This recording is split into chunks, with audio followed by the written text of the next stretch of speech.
to be honest with you, I don't like working with celebrities, right? And it's not because, they're out of touch, right? The challenge is if you give someone too much money and too much fame, it acts like tar to their consciousness. And so they're not really interested in becoming more conscious and adding great value to everybody else's life. They're really just sort of focused on their own sense of self. And I like working with people who want to make a difference in the world.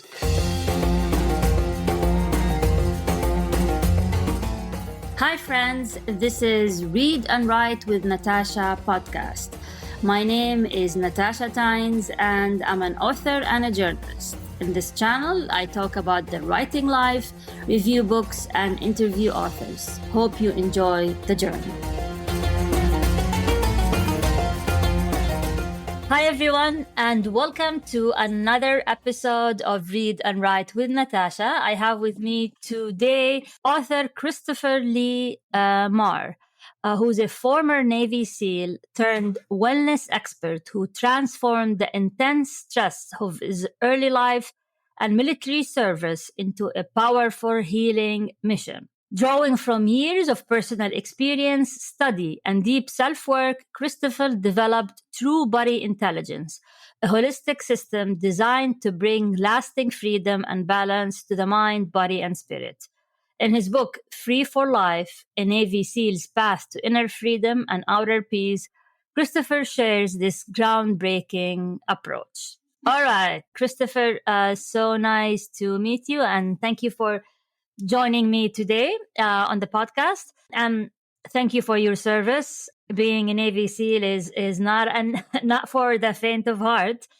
From my understanding, it's like very few people in the world who can accomplish this. So it's a huge accomplishment. So, Christopher, can you tell me a bit about your book?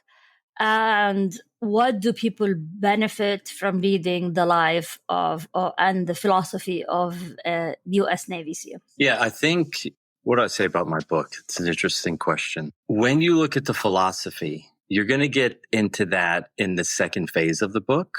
And then the first phase of the book is more of a biographical story. I picked sort of bits and pieces to support the philosophy. And the end of the book is really about the systems that we use. So as it relates to Navy SEALs, we've been known to have an unrelenting willfulness. We've been known to have an unrelenting willfulness. And so I felt like I had a fiduciary responsibility to be able to at least let people know who were seeking true transformation from the things that they're struggling with, that there's another way of going about it. Because without knowledge, it makes it very difficult for people to take heartfelt action to their own benefit. And when I got into this, like anyone, I think, who's in pain, who do you turn to in order to find resolution? And the path that made most sense for me was traditional medicine and holistic medicine and Chinese medicine. Allopathic medicine, I had very few experiences where I got resolution for the challenges that I was dealing with. And so ethically, morally, principally, and in terms of my set of values, it just didn't make sense. And so in the holistic world and in traditional medicine, I found that they had some solutions, but they were only ever going to deal with the surface issues going on. They were never, ever going to reach deep enough into the surplus of tension and stress and emotional and psychological distortion that I was dealing with. And so I set myself out on a path to begin to reverse engineer so that I could understand how I went from feeling great on Monday to feeling terrible on Wednesday, which never really made any sense to me. And so, Free for Life, a U.S. Navy SEAL's Path to Inner Freedom is a book to help people understand that no matter what challenge that they're dealing with, they have to be able to, at the very least, understand the algorithm for disease and the algorithm for wellness. And so I sought out to begin to initially solve my problems so that I could get back into achieving and focus on my ambitions. And in the end, what I found out is that my ambitions were the things that were causing me the pain that I was living with in the first place. And so I needed to hold up the mirror and look at what were the reasons why I was focused in these directions and what was missing in my childhood that caused me to seek outer recognition versus inner redemption. So why did you decide to become a Navy SEAL in the first place? How did that journey happen? Oh, because I was looking for a challenge. I wanted something challenging. And from what I read and what I researched about it, when I looked at that organization, I thought, okay, they're going to be able to challenge me. They're going to push me to my edge. And how was the training? Well, you know, I hear some horror stories, and I'm just curious to see how, because very few people actually make it, from my understanding. Like many of them quit. Yeah. The attrition rate is about 92 to 93%. Yeah. So that means for every 100 people that show up, 6.5 to 7 or 7.5 to 7 to 6.5 guys are going to graduate. Yeah. So training for me was interesting in the sense that everything was pretty much easy except the cold water because I was so lean. Okay. Right. And they sent me up to UCSD to be hydrostatically tested because I had hypothermia so often. And it came back that I had 1.8% body fat. And they continued to keep doing the test again because they couldn't figure out how that could be true. And they realized I didn't have any fat around my organs. Oh, wow. Okay. So I was super lean. What I liked was the camaraderie. Like, you know, we're racing all day. We're challenging our bodies physically. We're challenging ourselves emotionally. We're in the classroom, we're being challenged psychologically. And every day and every week, I was getting stronger. I was getting stronger physically. I was getting stronger mentally. I was getting stronger emotionally. My energy was more abundant. And so I continued to grow through the program. And then, you know, they pushed into the areas where I had inner deficiencies and insecurities, and I had to figure out how to overcome those. And I did, and I graduated. What was the most challenging part for you? Was the water? Was the cold water. Was the cold water. And how did you overcome it? How did I overcome it? I got lucky. Actually, I got pushed into what's called a summer class versus a winter class. And in the summer class, the water's warmer. Okay. Right. So for the classes that go through SEAL training in the wintertime, you know, the difference between 54 degrees and 55 degrees in water temperature versus 63 on you physiologically changes everything. And so for someone who's really lean, it's much better to be in a summer class. And it's way, it's harder in the sense that you're always hot when you're on land. But when you're in water, you're not too excessively cold, right? The winter classes have the benefit of like when you're doing all your PT, which is called, you know, physical exercise or physical training. When you're on land in the wintertime, it's a lot easier because you're not hot. Yeah. Right. It's you're on the ocean front, the wind is blowing. It's easier. And I started out in a winter class. And so when we were doing all those long swims, I was in really, really cold water. And I was going into what's called a stupor. And so as your core temperature drops, and mine's dropped down during Hell Week, I think my core temperature dropped down to 87.6 degrees. And so you can imagine 98.6 is where you want to live, right? And so if you go 5 degrees too high, right? So if you get a 205, you're basically dead, okay? Yeah. So imagine going 10 degrees in the opposite or 11 degrees in the opposite direction. Yeah. Towards cold. So I ended up with ventricular fibrillation. I was hospitalized. Oh, wow. And in terms of the mental toughness, yes, what did you use to tell yourself to overcome this? Hey, quick break before we dive back in. If you've been thinking about writing your book but do not know where to start, my Write Your Book in 120 Days coaching program can help. It's a step-by-step system that takes you from idea to finished manuscript with structure, accountability, and personalized feedback every step of the way. You can learn more about the program at natashatynes.com/book coaching. That's natashatynes.com/book coaching. And if you're ready to talk about your project, you can book a free clarity call with me. The link is in the show notes. All right, back to the episode. I think when I got to a point where I was so cold, there was no thinking at all. Okay. You're just getting to the next moment. Like, I've always had a well-defined, strong ego, and I had a mother who was very difficult as a child. And so when you have a lot of childhood stress and childhood trauma, it sort of makes you mentally and emotionally resilient. And so from that point of view, SEAL training was not that difficult for me from a mental perspective. It was really from a physiological perspective. I mean, at a physiological level, I was a superior athlete.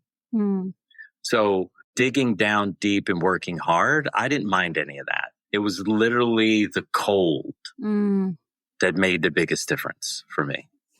So how did you the message that you send in the book is how to heal yourself, and how does your Navy training play into your message? Yeah, it's great. So that's a really good question. So when I decided that I was going to begin to figure this out, I started reaching out to people. And one of my buddies came over to my house and he brought a yoga mat and a juicer. And, he was doing yoga at the time. And he was showing me all these different positions. And he made me this sort of like very nasty tasting juice, which was all healthy stuff, right? And in that moment, I realized that I was fit, but I was toxic. And he was fit and he was healthy. And I was the opposite of that. And so when you start to address your limiting beliefs in the way in which you're moving through the world, you have to be able to pull people towards you who will help you. So when I would pray at night, I would just ask for the next person who could help me learn the next thing that I needed to learn. And sure enough, the next person would arrive. So, this was this was a 9-year process. And I got to the place where I applied everything that I learned in SEAL training and in SEAL teams and everything I learned in boarding school to be able to figure out what was really important. And that is, anytime that you have a problem, you must address it from all sides. And so that's what I did. So I was detoxing, I was fasting, I was juicing, I was stretching, I was in the sauna, I was sweating, I was doing everything you could to clean out the body. I set up my bedroom so it was a dark room, so there was 0 photons of light entering to my bedroom. So I was sleeping in absolute darkness at night. And I just, with all the combinations of things that I did and my commitment to removing stress, to removing toxicity, to reducing tension, to reducing distortion, it paid off. Because what happened is my vision, it came back. What happened is my hearing, it came back. What happened is my sleep came back. So instead of getting up and urinating 5, 6, 7, 8, 10 times a night, I was sleeping through the night. You say your vision and your hearing came back. What does that mean? Well, what that means is the first thing that I experienced was pain in my joints. And then the second thing that I experienced was insomnia. And the third thing I experienced was a reduction in my sense organs. And when did that happen? That all started showing up at 29, 30, and 31. And you were done with the Navy SEAL, or you were still a Navy SEAL? Yeah. I got out of the SEAL teams when I was 27. And then you started exhibiting these weird symptoms. Yes. And then I started exhibiting these weird symptoms, which didn't make any sense to me. Because if you looked at me in a mirror, I looked like Adonis. Yeah, I mean, yeah, you look like, no, you look very fit and healthy. Okay. And so, and imagine this is in 1998, 1999, 2000, 2001. So the book is about what I did in order to be able to bring myself back into balance and achieve a high state of homeostasis. What caused, you think, what caused these weird symptoms for like a young, fit guy? What caused it? Yeah, what's very interesting enough, it was the cold water from SEAL training. Ah. See, what happens is when you start to study traditional medicine and Chinese medicine, you start to understand that there's two organs. And the first organ is the spleen and the kidney, and they abhor the cold. And what that means is that they don't like the cold.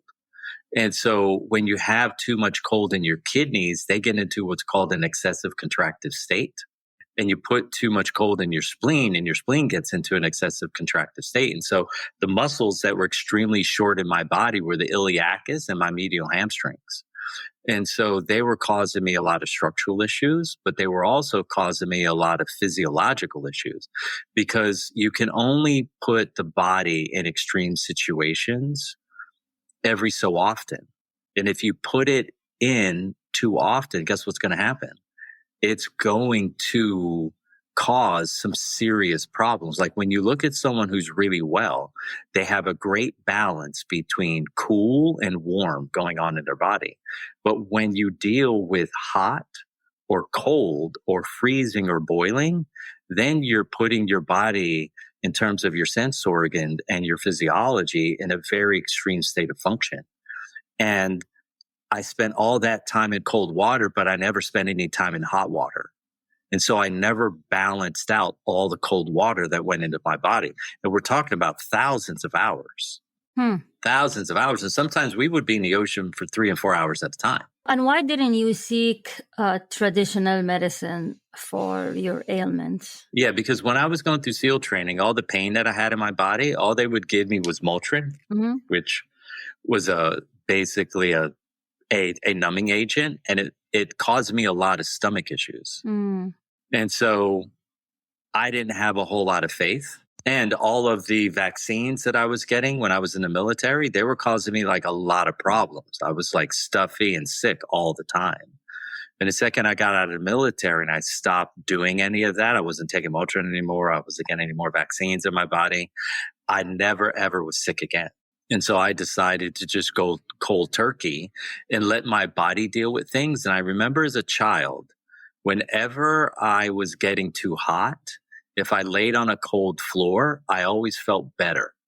And so I immediately had a recognition that temperature plays a part in the way that we feel. So what is the main message that you want to send in the book when it comes to healing both physically and mentally?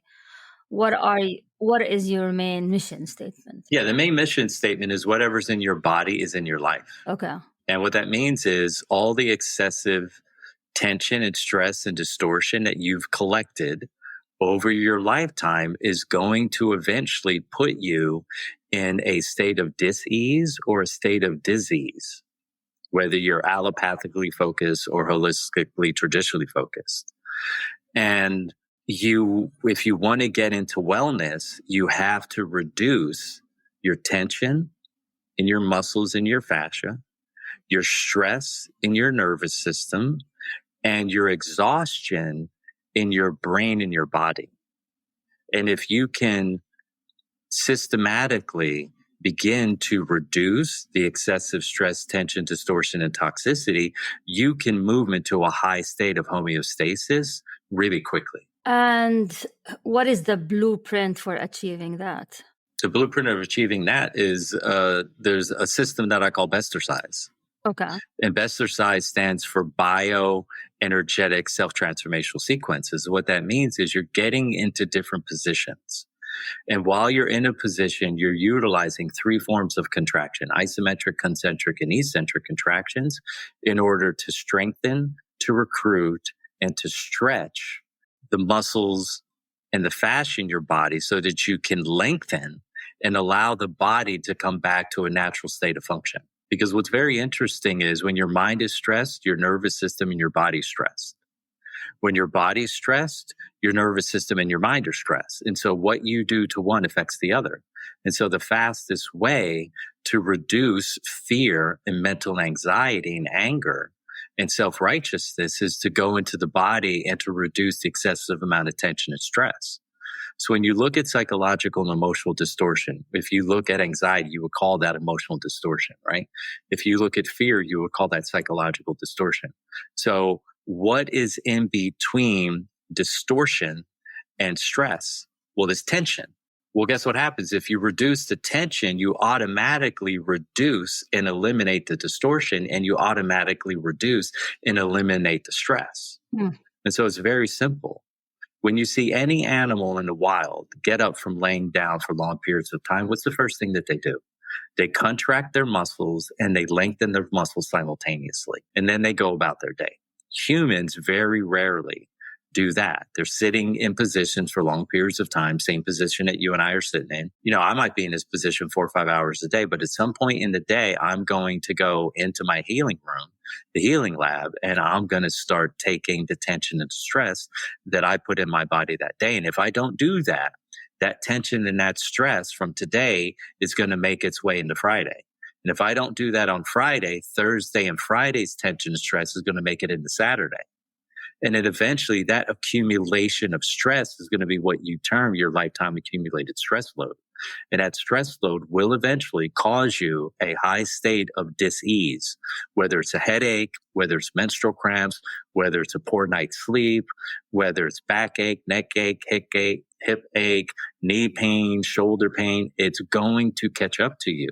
And at some point you have to face the music, and you have to put in the time, the energy, and the effort, and put time aside in your day to remove what you've accumulated over the last 37, 38, 45 years. And if you refuse to do that, your symptomology is going to become more dramatic. And how do you remove that? Through exercise, bioenergetic self-transformational sequences. And where does exercise fit in the equation? Yeah, the challenge with modern day exercise is that it only usually typically addresses one form of contraction, right? So if you go to a Pilates class, you go to yoga class, they're dealing with what you would call lengthability, not flexibility. Flexibility is different because flex of a muscle means to shorten the muscle. It doesn't mean to lengthen the muscle. Well, they're dealing with what are called isometric contractions, right? If you look and you go to the gym and you're running and you're lifting weights, you're primarily using what are called concentric contractions. But hardly anyone outside of power lifters that train for the Olympic trials and the Olympics, they're the rare person that uses what's called an eccentric contraction. And so when you look at the demographics around how humans use exercise to move, the problem is the one contraction that they're attracted to most will cause the other aspects of their body to go out of balance. So if I do passive isometric lengthening exercises like yoga all the time, what will happen is my connective tissue will get long, but the belly of my muscle will get short. What if you do like HIIT exercises where you do like small sprints of like the gym that I go to, we do like, it's pretty much HIIT where we do running, rowing, and body weight and weights, regular weights. You don't think that covers? Yeah, they're covering concentric contractions, but you're not doing eccentric contractions actively, okay? And you're not doing isometric contractions. Well, it would be very easy. What you do is, let's say you're at the gym and you're lifting weights.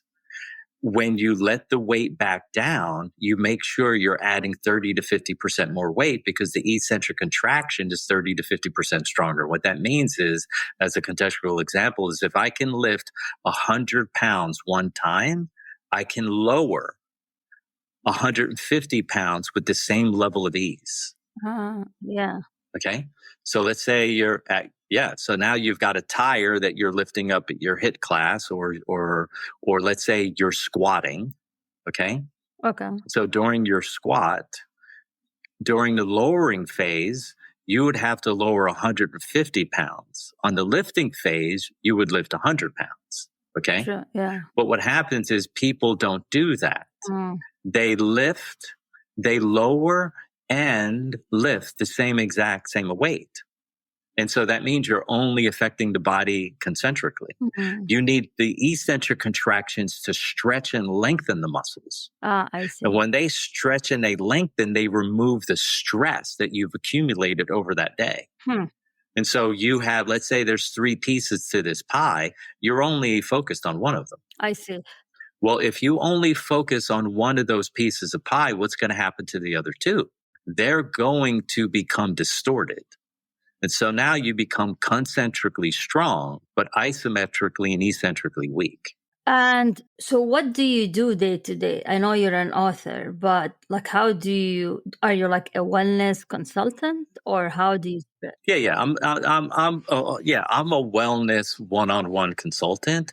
And then I teach people my method. So I have a 5-day process that I take people through called rational intimate transfiguration.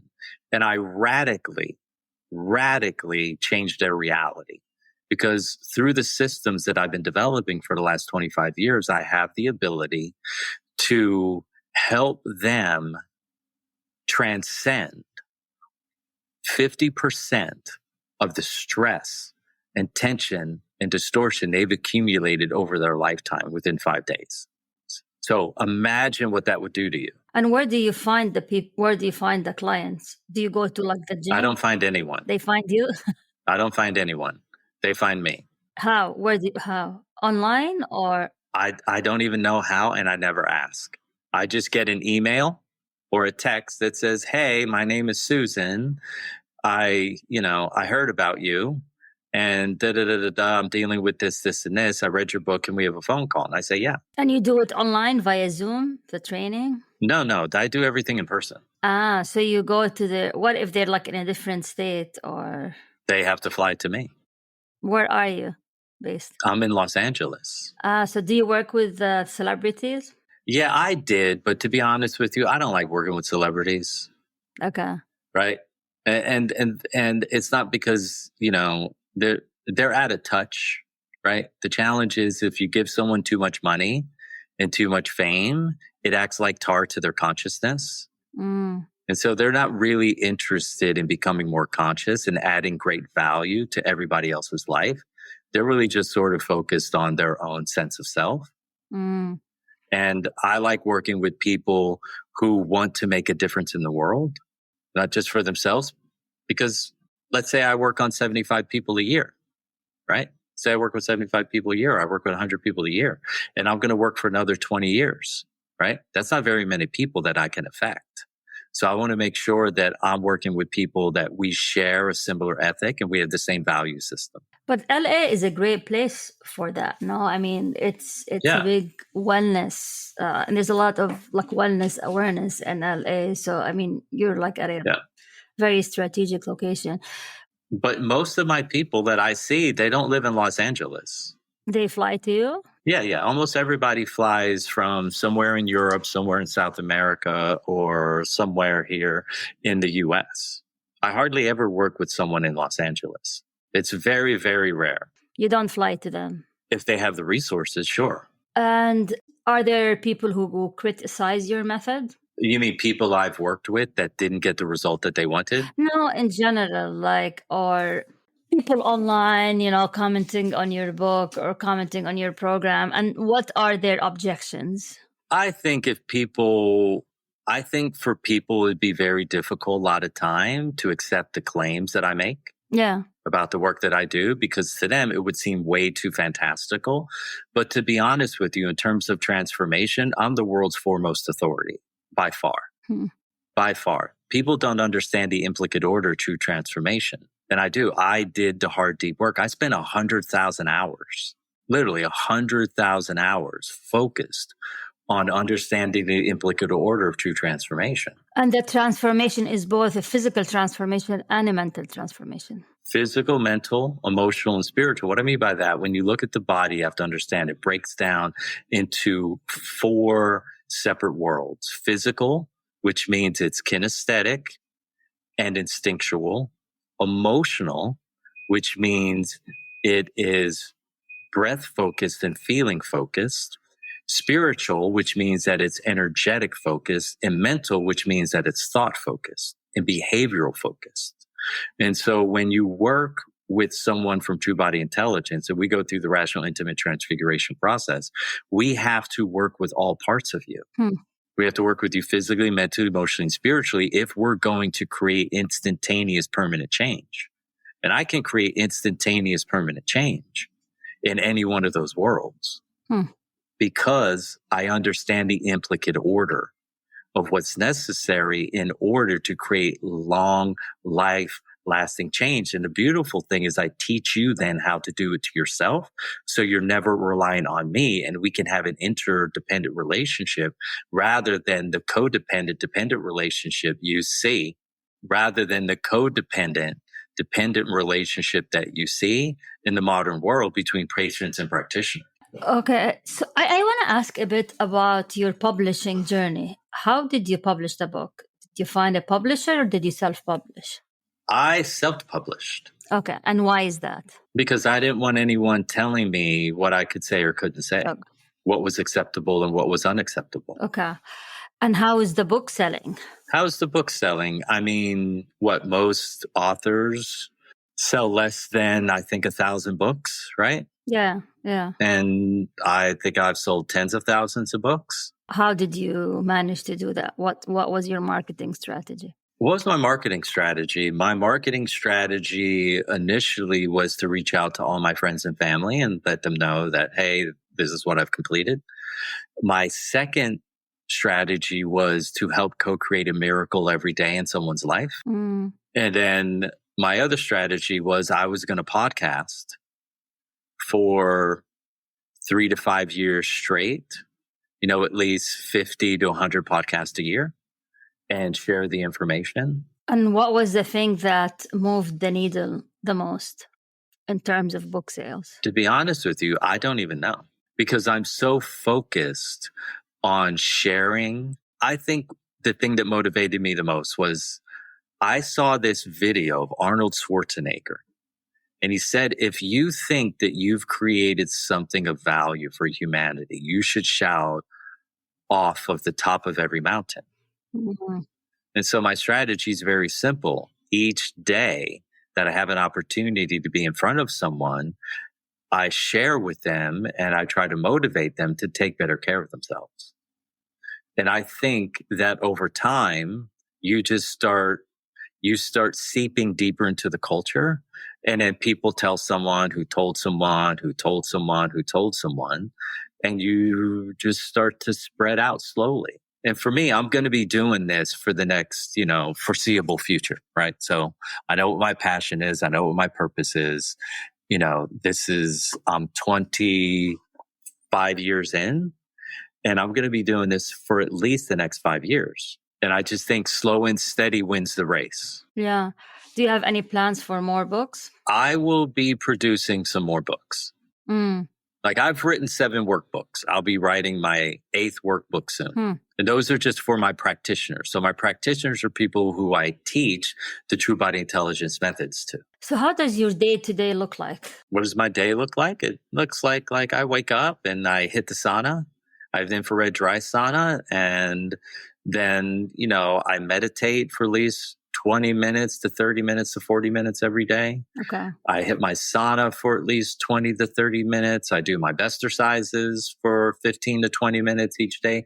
Sometimes I'm doing them for 4 or 5 hours a day, right? Depending on the situation that I'm in. But an average day, I'm putting in at least 90 minutes between dry sauna, my best exercises, and meditation, right?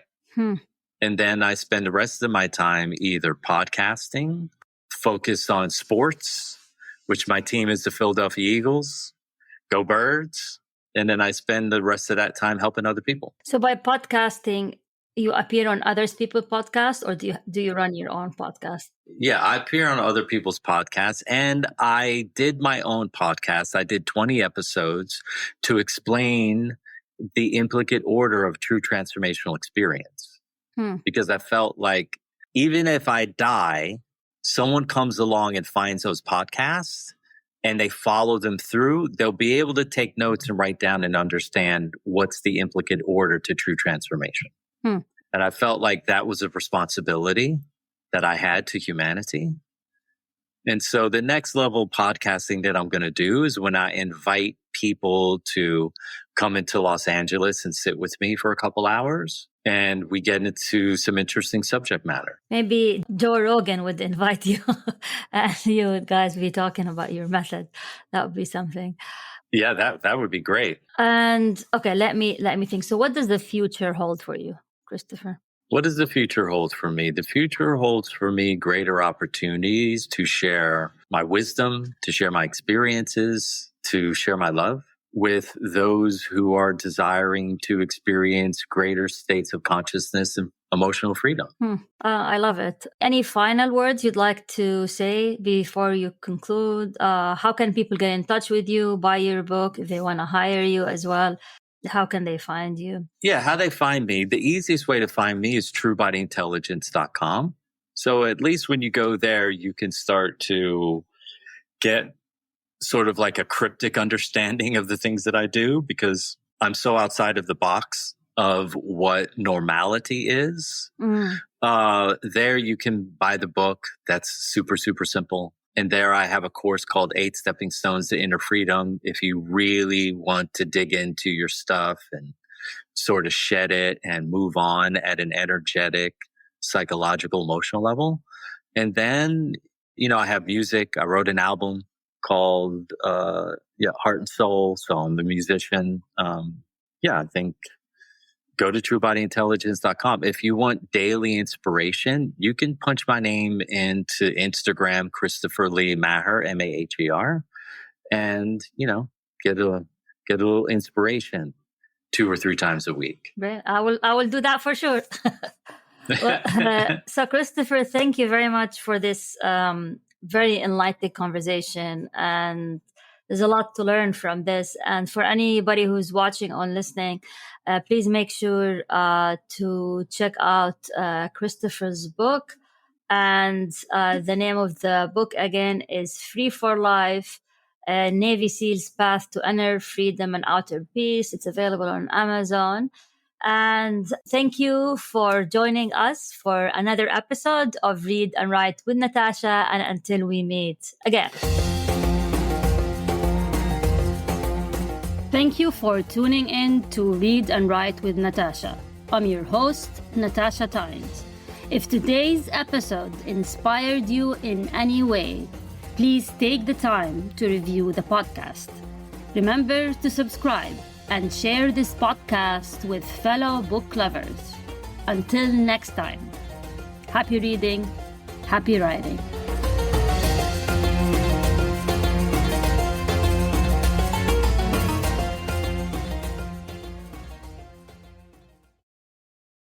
Hey, just a quick pause to share something I'm really excited about. My new novel, Karma Unleashed, is finally out. It's a supernatural suburban thriller set between the Middle East and the American suburbs, weaving together themes of identity, immigration, and mystical visions. If you love stories with heart, mystery, and a touch of the mystical world, this one is for you. You can grab your copy now. Just search Karma Unleashed by Natasha Tynes on Amazon.